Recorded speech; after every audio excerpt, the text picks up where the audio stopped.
Hello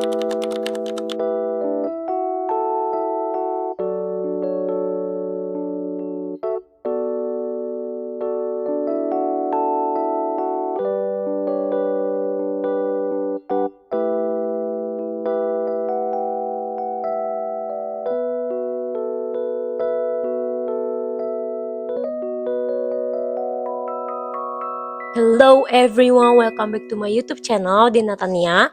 Jadi yang belum tahu gue siapa, halo, nama gue Dina Tania.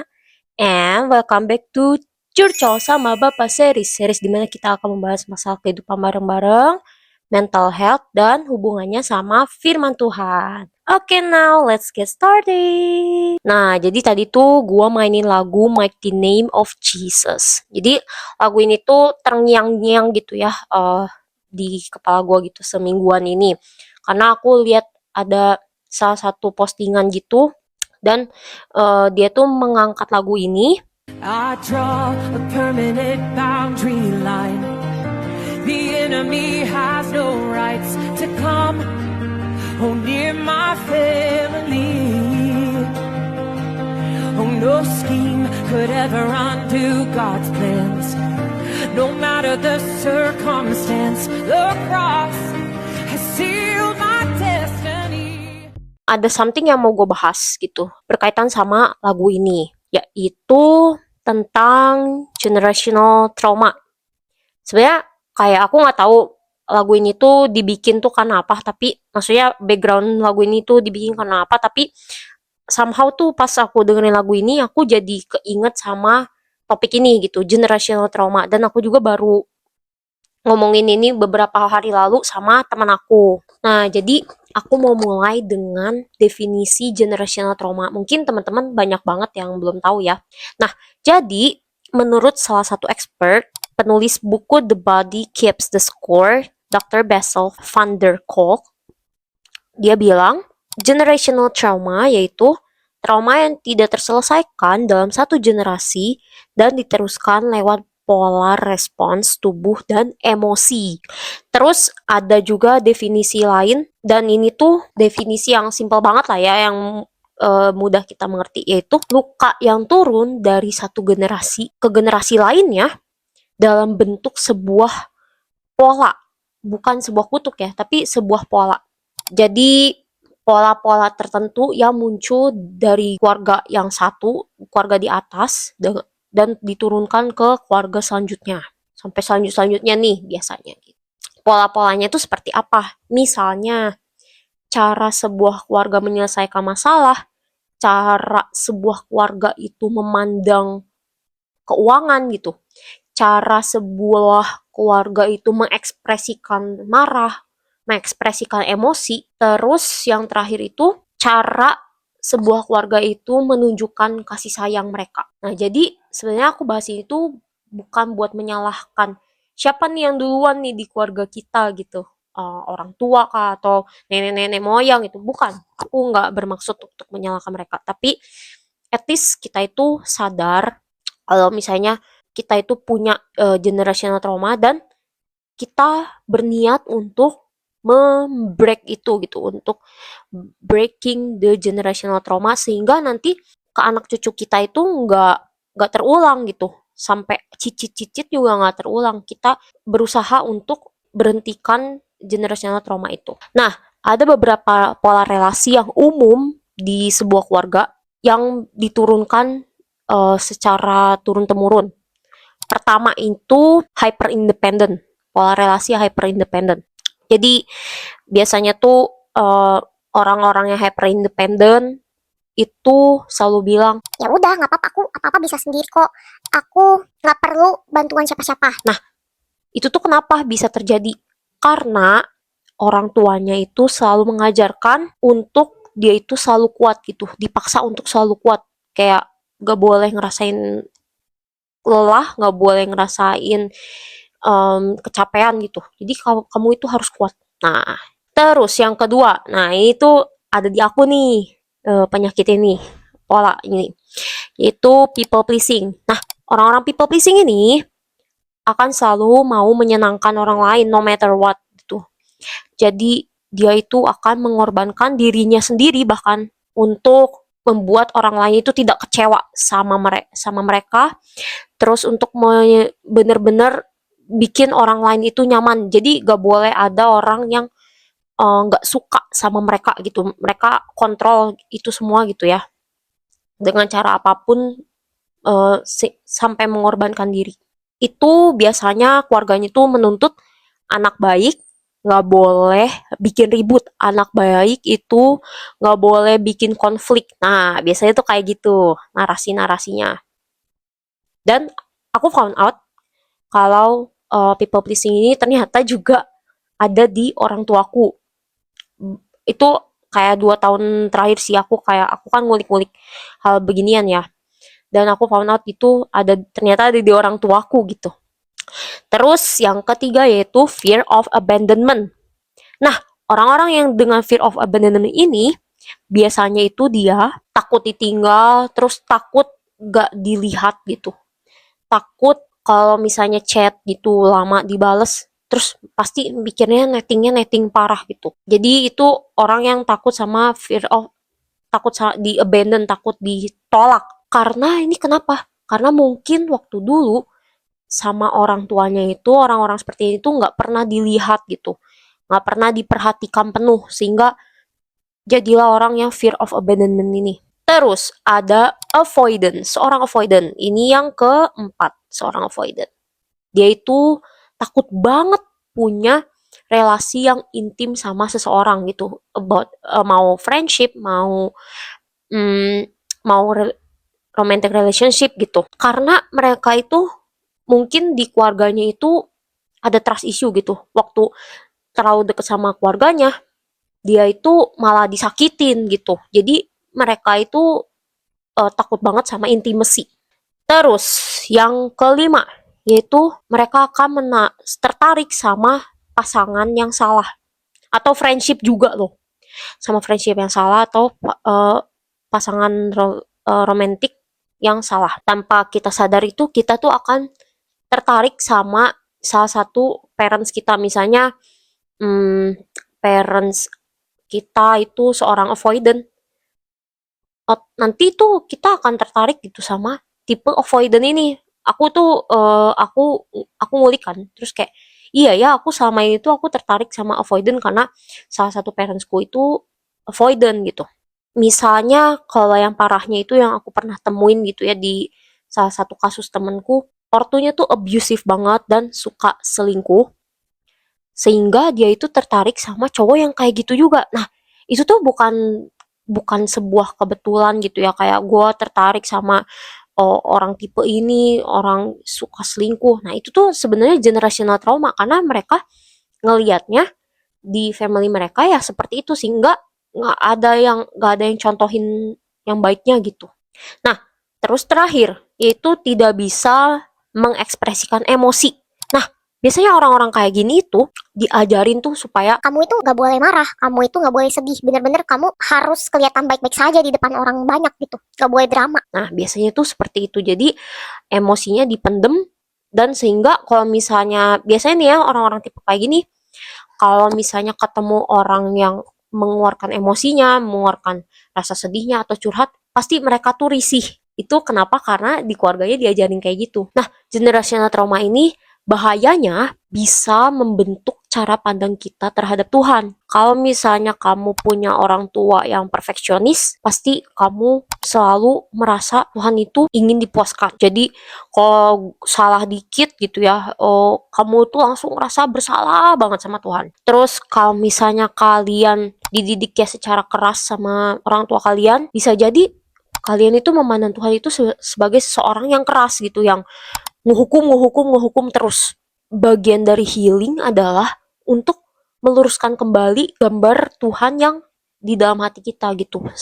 Kayak generational trauma ini bisa separah itu gitu ya, sampai kita melihat Tuhan itu sebagai sosok Bapa yang buruk gitu, sosok Bapa yang cuek, tidak mengasihi kita, padahal ya itu terbentuk akibat pola didik orang tua kita. Nah, di Alkitab tuh ada salah satu family tree yang mewariskan generational trauma nih. Dan itu pasti kalian tahu family tree ini yaitu Abraham, Isaac, and Jacob. Nah, jadi ada salah satu pola yang mereka turunkan gitu ya. Yang pertama, waktu dulu itu Abraham pernah berbohong. Dia kan berbohong ke Raja Firaun kalau misalnya Sarah itu bukan istrinya melainkan sisternya dia gitu. Nah, pola berbohong ini turun ke Isaac dan sampai ke Jacob. Jacob apa? Jacob berbohong supaya mendapatkan hak sulungannya, berbohong kepada Isaac gitu. Bahkan sampai ke anaknya Jacob, yaitu saudara-saudaranya Yusuf gitu. Berbohong kepada Jacob kalau misalnya Yusuf sudah mati. Nah, itu udah yang paling brutal lah ya bohongnya. Yang kedua, yaitu tidak ada intimasi antara saudara gitu. Dalam persaudaraan mereka tuh nggak ada intimasi. Coba kita lihat Ismail dan Isaac. Mereka itu kan tidak dekat gitu ya waktu hidup dalam keluarga mereka itu mereka tidak dekat. Terus apa? Terus diturunkan ke Jacob sama Esau. Esau dan Jacob juga tidak dekat gitu. Bahkan malah saing-saingan gitu ya si Jacob ini untuk mendapatkan hak kesulungan. Dan ketidakdekatan itu turun lagi ke keluarga Jacob yaitu Yusuf dan saudara-saudaranya itu udah paling brutal. Saudara-saudaranya sampai menjual Yusuf. Nah, emang mereka anointed gitu ya, keluarga yang bisa dibilang adalah keluarga yang beriman gitu ya dari Abraham sampai Jacob ini, tapi mereka apa? Masih punya generational trauma gitu yang mereka belum selesaikan bahkan sampai ke anak cucu mereka. Nah, kabar baiknya pola itu bisa diputus. Diputusnya dengan apa?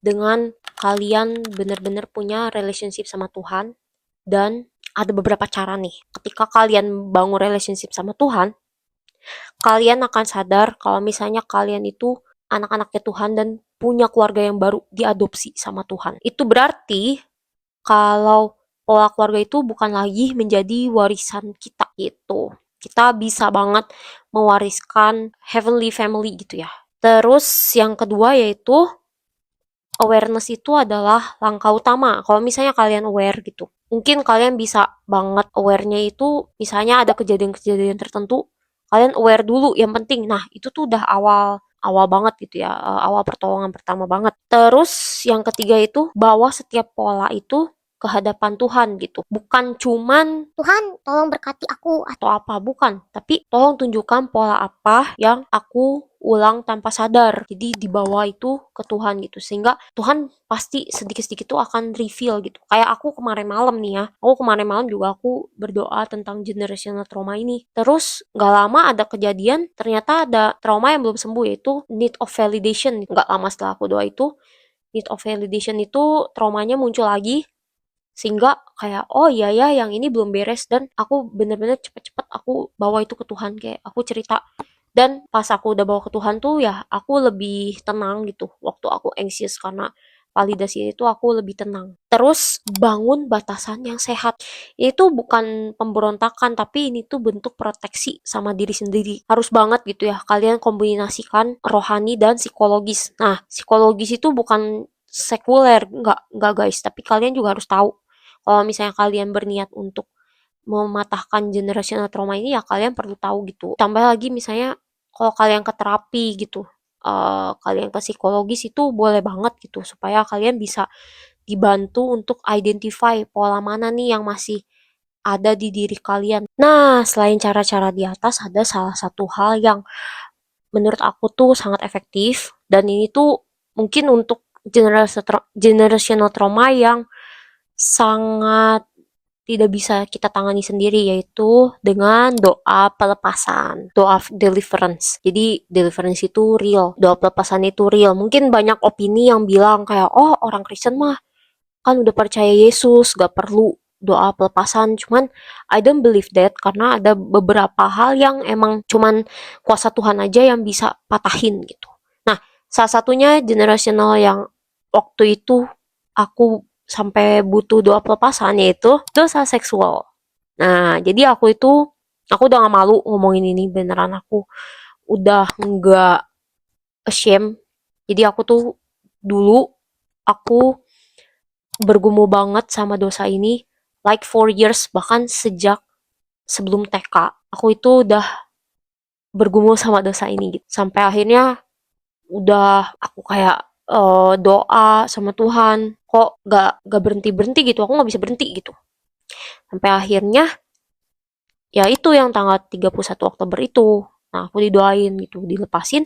And since that day aku udah nggak ngelakuin lagi, bener-bener kayak Tuhan yang ngasih kekuatan aku sampai sekarang gitu ya. Sampai sekarang aku udah bener-bener lepas dari dosa itu dan nggak kayak ngerasa ih gue jijik sama sama perilaku itu, gue jijik banget gitu. Nah, terus I found out ternyata generational trauma yang aku lakuin itu ya itu ada bloodline-nya sama my parent gitu. One of my parent lah. Nah, aku juga nggak tahu kalau nenek moyang iya ya ada. Nenek moyang aku juga ada gitu. Nenek aku dulu pokoknya ada nenek kakek lah ya, ada isu seperti itu. Jadi itu tuh ternyata nurun gitu sampai ke aku, dan puji Tuhannya, Tuhan yang pulihin supaya nanti nggak diterusin ke generasi aku berikutnya. Terus sama yang lain itu, kalau itu yang tadi yang butuh deliverance ya, sama aku mau cerita dikit trauma yang aku punya yaitu people pleasing. Nah, jadi waktu kecil itu aku selalu dituntut untuk jadi anak baik. Bener-bener nggak boleh kamu bikin konflik sama seseorang. Nah, ternyata apa? Waktu aku found out, aku 2 tahun terakhir ini tuh aku ngulik banget lah ya bagian ini gitu. Aku found out ternyata aku temukan itu di nenek aku juga. Dan nenek aku turunin ke mamaku, mamaku turunin ke aku. Nah, jadilah aku yang people pleasing ini. Dan by God's grace aku sadar dan aku kayak punya kesadaran untuk breaking that cycle gitu. Supaya anak cucu aku udah nggak ngalami itu. Mungkin ya ada beberapa hal juga yang masih inilah ya, aku masih kayak cari validasi apa segala macam. Aku juga masih bergumul, cuman dua hal ini tuh udah cukup healed di aku. Jadi akhir dari podcast ini aku cuma mau ngajak kalian buat sadar apakah ada beberapa pola yang masih kalian punya gitu. Dan apa ya, sebenarnya bukan buat apa-apa sih, tapi aku pengen supaya kalian itu aware, dan nanti tuh kalau sebelum kalian masuk ke relationship atau sebuah pernikahan, jangan sampai kalian itu meneruskan itu ke anak cucu kalian, karena aduh itu dampaknya damage banget gitu. Jangan sampai diri kalian itu enter a relationship and then kalian malah karena generational traumanya kalian, baggage itu masih kalian bawa, kalian itu akan menyakiti partner kalian, bahkan menyakiti anak cucu kalian gitu, dan kalian bawa itu ke anak cucu kalian gitu. Jadi itu sih pesannya, kayak bawa bener-bener kalau misalnya kalian ngerasa ada di diri kalian yang salah, kayak aku kan aware-nya juga gitu kan, aku kayak kok ada di dalam diri gue tuh ada yang salah gitu. Kalian bisa banget kayak kalian sit terus kalian tanya ke Tuhan, Tuhan, nah apa yang harus diberesin gitu. Dan kalau misalnya kalian rajin gitu ya, kayak kalau aku kan emang karena curious, kalian tahu gitu akarnya mana nih. Bukan buat menyalahkan our parents, tapi bener-bener minta Tuhan putusin, bener-bener diputusin cuman sama kuasa Tuhan gitu. Terima kasih udah dengerin curcol sama Bapak kali ini. Kalau misalnya kalian ngerasa terberkati nih sama podcast kali ini, kalian boleh banget nih komen. Aku mau nanya ke kalian, pola apa sih yang kalian sekarang sadari itu ada di diri kalian gitu. Pola trauma apa yang sedang kalian sadari yang tadi aku udah sebutin di atas.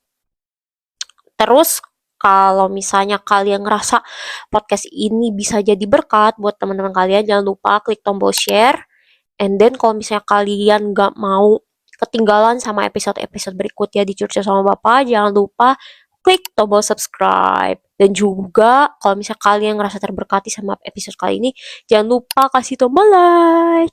Okay, now bye bye. See you in the next episode.